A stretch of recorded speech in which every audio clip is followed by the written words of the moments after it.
സ്വലാത്ത് ചൊല്ലുന്നതിനിപ്പം മൂപ്പർക്ക് കുഴപ്പം പറയുന്നില്ല. പ്രാവശ്യത്തെ പ്രശ്നത്തിന് എന്താ പറയുകയോ, നിങ്ങൾ പ്രത്യേകം പുണ്യം നിശ്ചയിക്കുന്നു, ക്രമം നിശ്ചയിക്കുന്നു, എണ്ണം നിശ്ചയിക്കുന്നു, അവിടെയാ പ്രശ്നം. എന്നാ പിന്നെ മൗലവി ഞങ്ങൾ 4444 ഞങ്ങൾ എണ്ണം നിശ്ചയിക്കുമ്പോ നിങ്ങൾ 4443 ചൊല്ലിക്കോ. ഞങ്ങൾ പറയുന്ന എണ്ണങ്ങൾ ചെല്ലണ്ട, എണ്ണത്തിലല്ലേ നിങ്ങൾ കുഴപ്പോ. പിന്നെ ഞങ്ങൾ സമയം നിശ്ചയിക്കുന്ന ആ പ്രശ്നം, ഞങ്ങൾ രാവിലെ ചെല്ലുമ്പോൾ നിങ്ങൾ വൈകുന്നേരം ചൊല്ലിക്കോ. അല്ല പിന്നെ എന്താ പ്രശ്നോ? ടൈം ടേബിൾ ഉള്ളതാണോ പ്രശ്നം? എന്നാ മൗലവി നിങ്ങളെ കോളേജിലും മദ്രസയിലൊക്കെ ടൈം ടേബിൾ ഇല്ലേ? സമയം നിശ്ചയിച്ച് ഖുർആൻ ഓതുന്നില്ലേ? 15 മിനിറ്റ് കുട്ടികൾ രാവിലെ ഖുർആൻ ഓതണം പാസ്സാക്കുന്നില്ലേ? അങ്ങനെ റസൂലുള്ള 15 മിനിറ്റ് പാസ്സാക്കിയിട്ടുണ്ടോ? ടൈം ടേബിൾ ഉണ്ടോ? റസൂലുള്ള ടൈം ടേബിൾ ഉണ്ടാക്കിയിട്ടുണ്ടോ? അതിനൊന്നും മറുപടി പറയാതെ നിങ്ങൾ എവിടത്തേക്കാ പോകുന്നത് മൗലവി? ഏതായാലും നിങ്ങൾ സ്വലാത്ത് അംഗീകരിച്ചല്ലോ. ഏതായാലും നിങ്ങൾ സ്വലാത്ത് അംഗീകരിച്ചല്ലോ. നാരിയ സ്വലാത്ത് ഇപ്പൊ അംഗീകരിച്ചു. പാക തർക്കത്തിലുള്ള എത്രയെ ചൊല്ലണ്ട്? നിങ്ങൾ 4444 ചൊല്ലുന്നത്.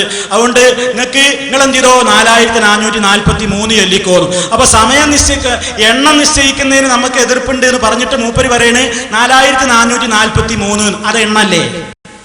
നിങ്ങൾ ഇങ്ങോട്ട് എണ്ണം പറയാ. സമയം നിശ്ചയിക്കുന്നതിനകത്ത് തകരാറ്. ഞങ്ങൾ രാവിലെ അല്ലേ, ഞങ്ങൾ വൈകുന്നേരം ചൊല്ലിക്കോ. അപ്പൊ അതൊരു സമയമല്ലേ? അപ്പൊ നിങ്ങൾ സമയം നിശ്ചയിച്ചു തരാ. ഇവിടെ അതൊക്കെയാണോ തർക്കം? കേട്ട എല്ലാവർക്കും അറിയാം. നിങ്ങൾ അത് പറയാൻ എന്താ കാരണം എന്നറിയോ?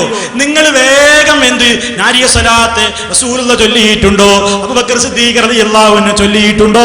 ഉമർ ഖത്താബ് റളിയല്ലാഹു അൻഹു ചൊല്ലിയിട്ടുണ്ടോ എന്നൊക്കെ നമ്മൾ അതിന്റെ കാതലങ്ങ് വിശദീകരിച്ചപ്പോ മൂപ്പര് ചോദിച്ചു, അൽമനാർ വായിച്ചിട്ടുണ്ടോ? വിചിന്തനം വായിച്ചിട്ടുണ്ടോ? ചങ്ങരം കുളത്തിലാണോ സമ്മേളനം നടത്തിയത്? എവിടെയാണ് ഫെസ്റ്റിവൽ നടത്തിയത്? എവിടെയാണ് നിങ്ങളുടെ സാൽവേഷൻ റസൂൽ നടത്തിയിട്ടുണ്ടോ? സിദ്ദീഖുൽ ഉമർ റളിയല്ലാഹു അൻഹു നടത്തിയിട്ടുണ്ടോ എന്നൊക്കെ പൊട്ടത്തരം ചോദിച്ചപ്പോ നമ്മളന്ന് മറുപടി പറഞ്ഞു, എന്ത്? ഈ സാധുവിന്റെ വിചാരങ്ങൾ ഈ നാരിയ സ്വലാത്ത് എന്ന് പറഞ്ഞ ഒരു അൽമനാർ പോലെ അല്ലെങ്കിൽ ഒരു വിചിന്തനം പോലെയൊക്കെയാണല്ലേ. വളരെ കൃത്യമായിട്ട് മറുപടി കൊടുത്തതാ. എന്താ അന്ന് കൊടുത്ത മറുപടി എന്ന് കേട്ടോളൂ. പൊട്ടത്തരാ പറഞ്ഞത് മുഴുവൻ പൊട്ടത്തരാ. എന്താ പറഞ്ഞത്? അൽമനാർ നബി വായിച്ചിട്ടുണ്ടോ? സഹാബത്ത് വായിച്ചിട്ടുണ്ടോ? ഷഫീ ഇമാമിന് പരിചയമുണ്ടോ? വിചിന്തനം എന്നൊക്കെയല്ലേ പറഞ്ഞത്. അപ്പൊ സഹോദര ചോദിക്കട്ടെ നിങ്ങളോട്, നിങ്ങളുടെ നാരിയ സ്വലാത്ത് എന്ന് പറഞ്ഞാൽ ഞങ്ങളൊരു വിചിന്തനമായിരി അല്ലേ? വിചിന്തനം ഞങ്ങൾ എവിടെയെങ്കിലും പറഞ്ഞോ സഹോദര? എവിടെയെങ്കിലും പറഞ്ഞോ അൽമനാർ ഇത്ര തവണ വായിച്ച് തീർത്താൽ നിങ്ങൾക്ക് ജോലി കിട്ടും? വിചിന്തനം ഇത്ര തവണ സുബഹിക്ക് ശേഷം 4444 പോകട്ടെ, ഒരു 4 വട്ടം വിചിന്തനം നിങ്ങൾ കൃത്യമായിട്ട് സുബഹിക്ക് ശേഷം മുടങ്ങാതെ പാരായണം ചെയ്താൽ എല്ലാ ഹാജത്തുകൾക്കും അത് വീട്ടാൻ അത് മതി എന്നിവിടെ ഞങ്ങൾ പറഞ്ഞോ? അൽമനാർ എന്താണ് ഈ സാധനത്തിന് തിരിഞ്ഞില്ല, വിചിന്തനം എന്താണ് തിരിഞ്ഞില്ല, ഇസ്ലാഹ് എന്താണ് തിരിഞ്ഞില്ല, ഒന്നും തിരിഞ്ഞില്ല. തിരിയായ്മയിൽ എന്നുള്ള ചോദ്യം പിന്നെയും ചോദിക്കാണ്.